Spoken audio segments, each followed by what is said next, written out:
It's really surreal when you're talking about an asteroid sample return mission, 13 years ago, that we'd actually be at this point now.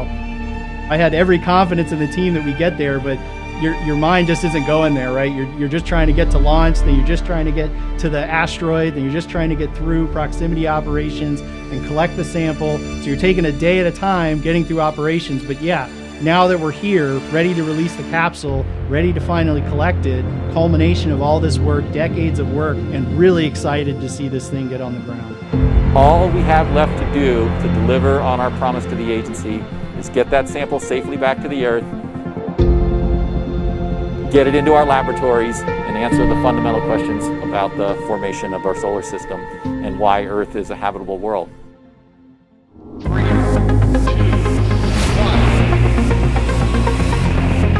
And liftoff. Silence breath.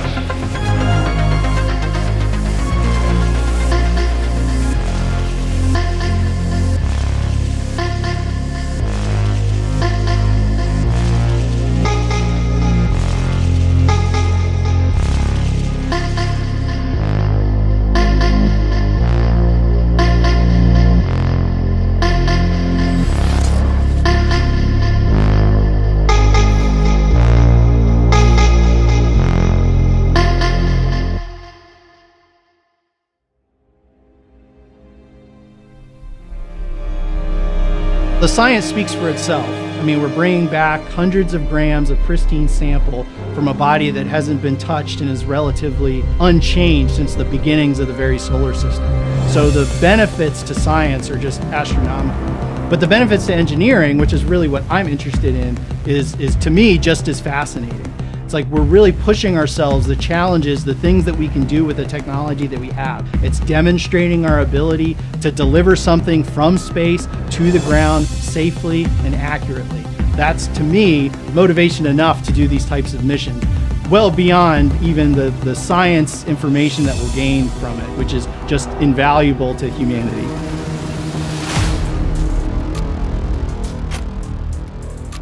And then really, the reason I answered the phone call, the reason I signed up for the mission, the reason I put in all of this hard work is finally going to come to pass. We're going to get pristine samples of carbonaceous asteroid in our laboratories and really go after the big question.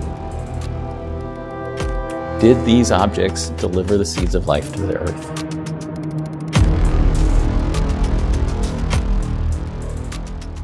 I'm not sure it's possible to identify one single person who will be the most stressed out. I'm sure that our principal investigator, Dante Loretta, will be very stressed, but also very, very excited, as this is the culmination for him of almost 20 years of work. But we have so many people on the team who are so invested in this and really, really care about the sample and who have been working on this mission for years and years and years. So I think we're all going to be a combination of very nervous and very excited. Yeah, we're going into endgame here, after almost 20 years.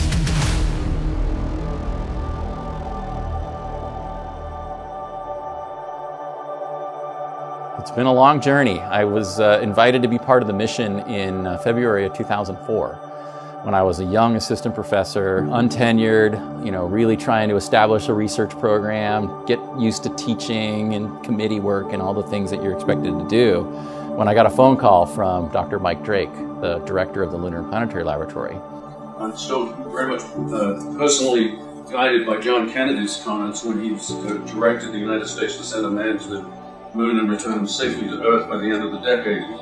In that same speech, he went on to say, we choose to do these things not because they are easy, but because they are hard. Well, spaceflight is hard, but we have, I think, such a good understanding of this mission that, in fact, we have no difficulty carrying it out. We have been very careful to assemble the best navigation team on the planet.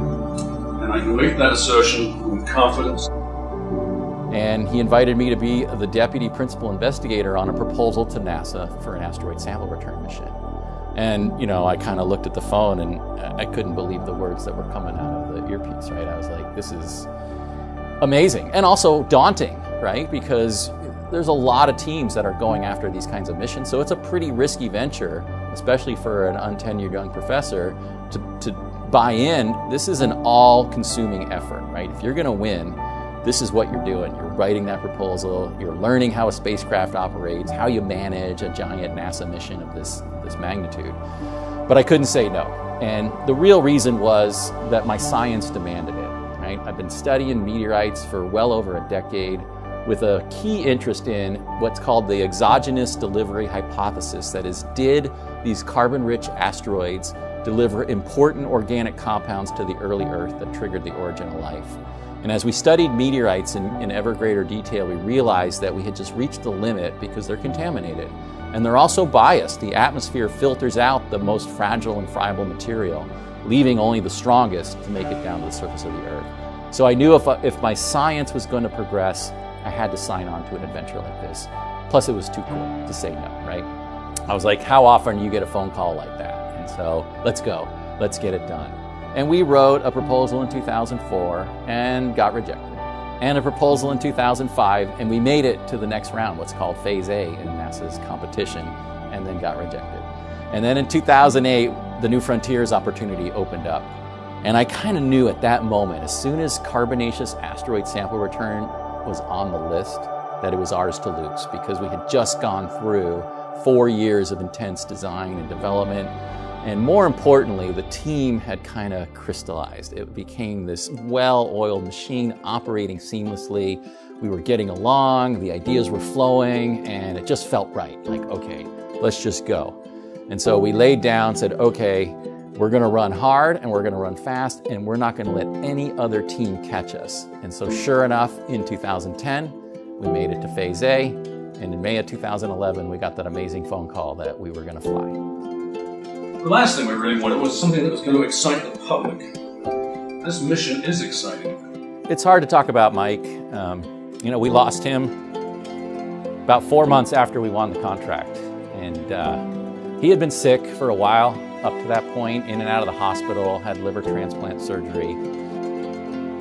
He would be so proud of us right now. I mean, he was there to see us win. We were there at his house celebrating. He was extremely excited. He knew not only was this important for science, but for NASA, for the United States, and the University of Arizona, and the legacy that he had established as the director of that laboratory. So, you know, we honor him in many different ways. There's a plaque on the spacecraft to his memory. 8, 7, 6. The rocket launch was dedicated to him, and there was a description on the Atlas V in his memory as well. And I think about him all the time. And I feel like he's there with me on the big moments, and he's really proud. Touchdown declared. All right. Sampling is in progress.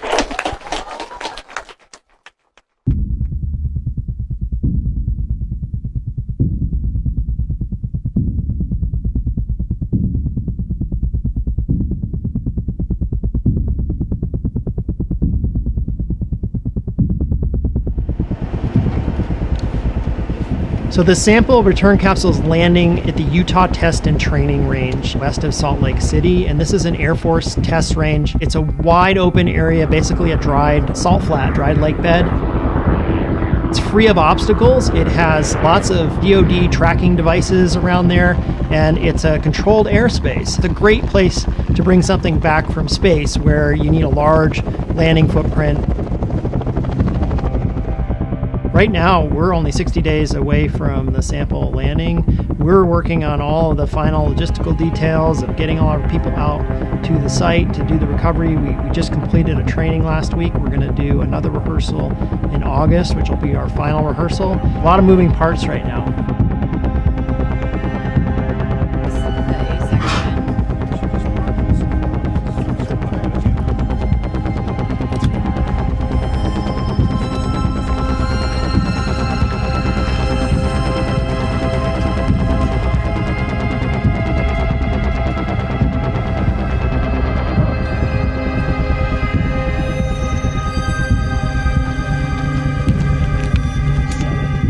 So what we want to do is we're actually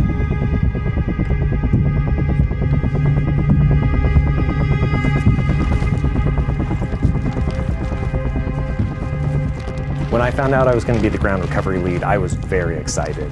It's rare that you get to be involved in some sort of a project that brings something back from space, and to be in a role where you get to oversee all of those operations and make sure that it happens without a hitch is just a really exciting opportunity. And we have to make sure that everybody is trained, that everybody agrees with the way that we're going to do things and is ready to go. And it's been fantastic because everybody's pulling in the same direction and we're ready to recover this. So a very important requirement for OSIRIS-REx is to get the sample into a clean room as quickly as possible, because we're trying to maintain the pristine nature of the sample, make sure it doesn't get contaminated from stuff that's in the Earth's atmosphere or on the ground at UTTR. So the recovery team is designed to make that recovery happen as soon as possible. There's a couple of technicians from Lockheed Martin, there's a couple of curation specialists from the Johnson Space Center, and there's a couple members of our science team, and then there are 2 members of the Air Force that are our on-scene commanders that are helping us navigate the range. That team will fly out to the capsule landing site on 4 different helicopters, and they each have unique tasks of securing the capsule, making sure the area is safe, sampling, taking soil and air samples from around where the capsule landed to look for possible contaminants, and then get the capsule packaged up as quickly as possible to fly back via helicopter. So we're very concerned about the safety of the recovery team, and one of the possible things that could go wrong is if the batteries start on fire once the capsule lands. We don't expect this to happen, so one of the first things we're going to do when the capsule lands is one of the Lockheed Martin technicians will go up to it with a sensor to detect noxious gases that would be released if the battery were cooperating. And if we don't detect that, then we can proceed with the rest of the procedure. If we do, then we have to stand back and wait for the situation to clear. So we fully expect when the sample return capsules hit the atmosphere that it will release the parachutes and descend slowly at that 11 miles per hour. But there is a chance that if something unexpected goes wrong, that the parachutes won't deploy. Looks like we have a no-shoot, sir. Vector 200. Put it on your nose, 8 miles. Look for an impact. DC, negative growth, negative shoot. Copy. Receive the visual. Impact at 5, 8. In that case, the sample return capsule will have a hard landing. It'll go very fast, it'll hit the ground, it'll likely rupture the sample return capsule. But that's a very low likelihood scenario. We fully expect that the sample return capsule, the parachutes will deploy, everything will work as expected, and we'll get that nice pristine sample in a very protected, enclosed sample return capsule. So the spacecraft is approaching the Earth at a speed of over 27,000 miles per hour. It'll release the capsule at just the right moment to intersect the Earth's atmosphere. We only have one chance to do this. We can't, wave off and do it the next day. If there's bad weather, if there's a snowstorm at the UTR when we are getting ready to release the capsule, we will still release, and we will do our best to get to the capsule as quickly as possible. But this is truly a critical event. Everything has to happen on time in order to be successful here.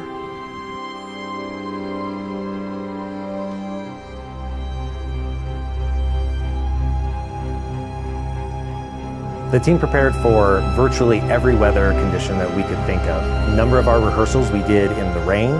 We also wanted to be prepared in case there was muddy conditions, so we actually built a custom mud pit and put the capsule inside of it and practiced recovering it. We also practiced under extreme heat and very windy conditions. So we've made sure that we've practiced in every possible condition that we could see out here today.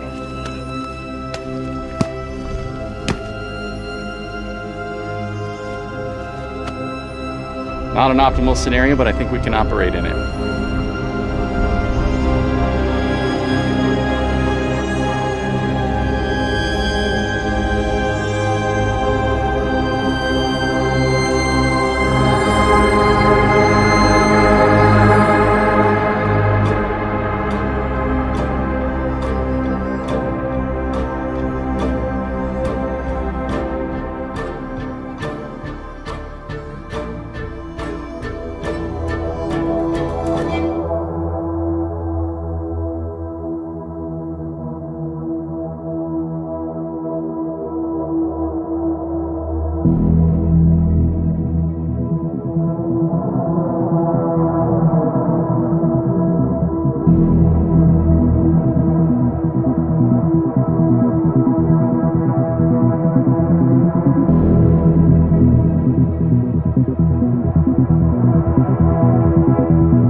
On September 24th, the sample return capsule is going to land in Utah at the Utah Test and Training Range. And from there, we will have to track it down a little bit, but we'll be tracking it in flight to get to it as quickly as possible. Our field team will go with helicopters and bring that sample return capsule actually to a portable clean room or temporary clean room we're going to have set up in a building right there in Utah. The capsule will actually be carried back to a clean room under a sling from the helicopter, a 100-foot long line, and that allows us to pick up the capsule from the ground via helicopter, fly it back to the hangar, and drop it right outside the front door.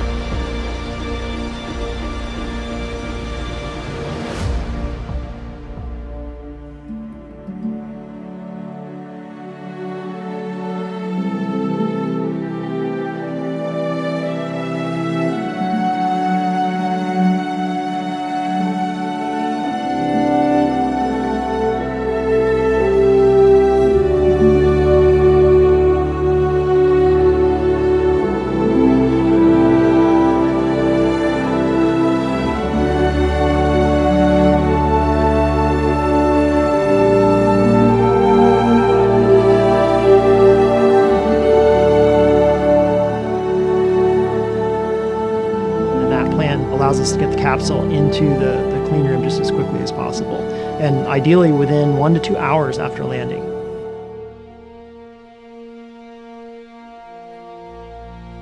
We'll actually take off the heat shield and back shell and some other components for safety. And inside of that is what we call a sample canister. The sample return capsule is kind of like a nesting doll. We have these multiple layers of protection.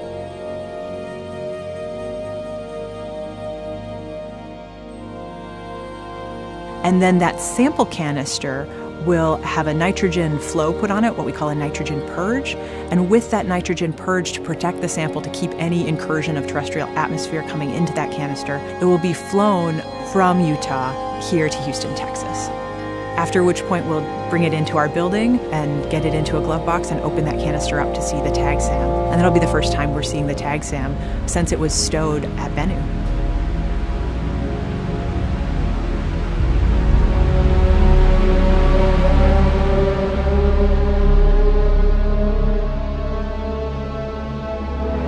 On OSIRIS-REx, we have activities called Science Operational Proficiency Integrated Exercises, or SOPIs for short. These activities are fully integrated team events where we rehearse critical moments on the mission. In this case, we were looking at a simulant of the sample coming back from Asteroid Bennu, making sure we understand the different roles and responsibilities, team member communication, and our priorities and procedures.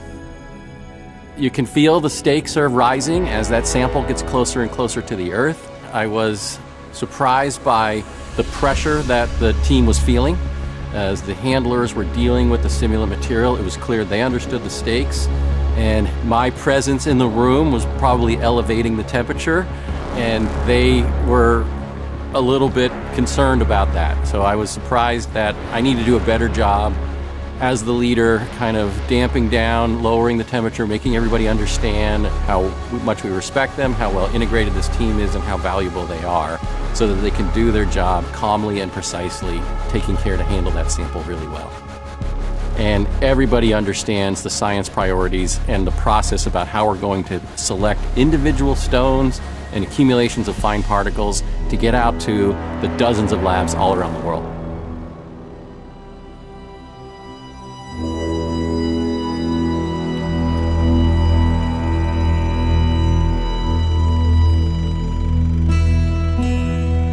We have a number of different collections, actually. The first collection that NASA curates at Johnson Space Center was the Apollo collection, the rocks that the astronauts collected on the moon and brought back. So that was kind of the beginning of curation at NASA Johnson. The next collection was the Antarctic meteorites. And we also have had other sample return missions. Genesis, which was an array that captured basically elemental and particles coming off of the sun. The Stardust mission that flew behind a comet with aerogel. So all of those are different astromaterial samples, samples of material not from Earth, from space.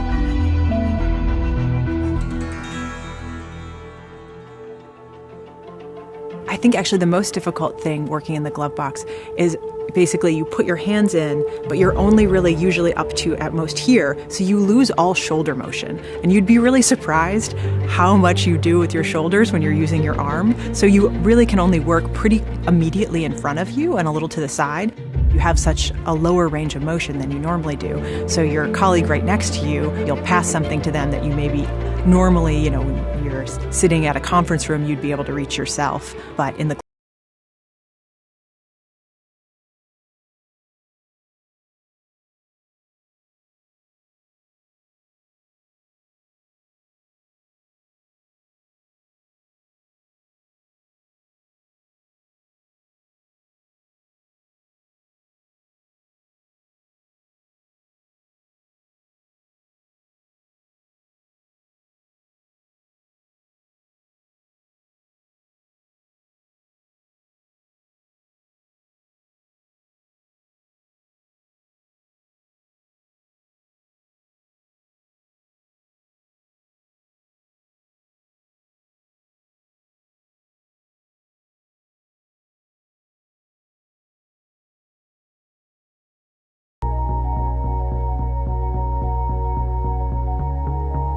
So all of this pre-planning we're doing is also so we can keep the sample as close as possible to the way it was when it was collected at the asteroid and when it returns to Earth, because those are the conditions that scientists are trying to study when they're studying this sample.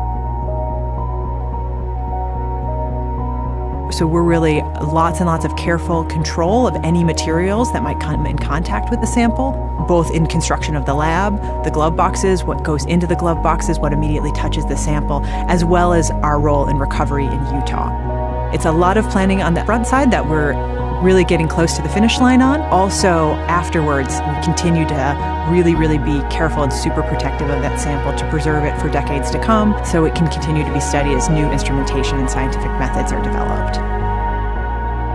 On Earth, when you can bring the sample back, you can adapt to new information, you can adapt to new technologies, and you can use devices which are not small, but in fact enormous, the size of buildings, things that are actually larger than the launch pad, let alone the spacecraft. You can have the fussiest instruments that give you the best data that need babying, because you have time and you have people who can make sure the instruments do what you need to get data that's just impossible to get in situ on a spacecraft at the object. So sample return gives you more power, more flexibility, and one of the wonderful things about it is it's available for the whole world who have new ideas and can express them by looking at the sample in their own way, even if they weren't part of the initial team. New analyses that have not yet been invented by people not yet born.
We're going back to the dawn of the solar system.